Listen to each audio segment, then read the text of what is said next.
यसाया बाब 64 आयत 3 इन कामों का जिक्र करता है जो खुदा ने माजी में किए थे। ये दर्ज झैल कहता है, जिस वक़्त तूने मुहीब काम किए जिसको खुदा करना चाहता है। खुदा को काम करने में मजा आता है और वो कर रहा है। आपको सिर्फ ईमान रखना चाहिए और बुराई आपके करीब नहीं आएगी। जिनके हम मुंतजिर ना थे, तू उतर आया और पहाड़ तेरे हजूर काम गए, यहाँ तक कि पहाड़ भी इसकी हजूरी पर कांप उठे। भाइयों, जब खुदा आपकी जिंदगी पर कलाम नाजिल करता है तो आप सिर्फ मजहबी होने के लिए चर्च में ना आए, आप अपना वक़्त ज़ाया करेंगे, बल्कि आप कलाम को सीखने आए, खुदा की तलाश करने आए और अपनी बरकत पाएं।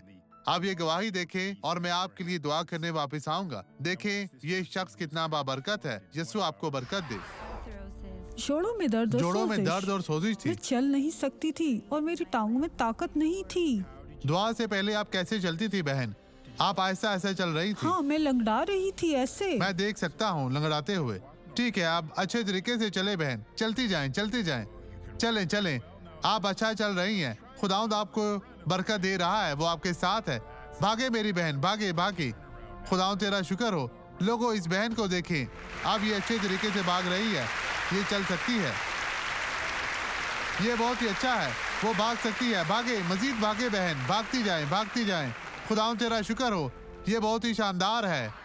आए अब दुआ करें। बाप, हम इन लोगों के लिए दुआ गो हैं जो तेरी मदद के मोहताज हैं। खुदावंद, तू इन लोगों की जिंदगियों में काम कर, दुश्मन के तमाम कामों को मफलूज कर। बदी अब चली जा, गायब हो जा और कभी भी वापस ना आना। मैं तुझे यस्सु के नाम में हुक्म देता हूँ, अब छोड़ दे, चली जा यस्सु के नाम में। और आप कहें, खुदावंद तेरा शुक्र, तेरी तारीफ हो।